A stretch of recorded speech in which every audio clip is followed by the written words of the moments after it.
शायरी वाले की जानिब से हर लफ्ज़ दिल से आपके लिए। अभी सूरज नहीं डूबा, ज़रा शाम होने दो। अभी सूरज नहीं डूबा, ज़रा शाम होने दो।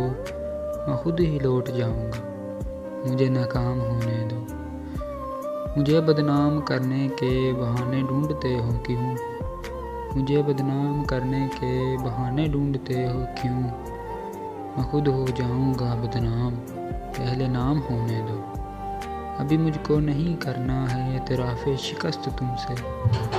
अभी मुझको नहीं करना है एतराफ़े शिकस्त तुमसे। मैं सब तस्लीम कर लूँगा, ये चर्चा आम होने दो। मेरी हस्ती नहीं अनमोल, फिर भी बिक नहीं सकता। मेरी हस्ती नहीं अनमोल, फिर भी बिक नहीं सकता। वफ़ाएं बेच लेना, बस ज़रा नीलाम होने दो।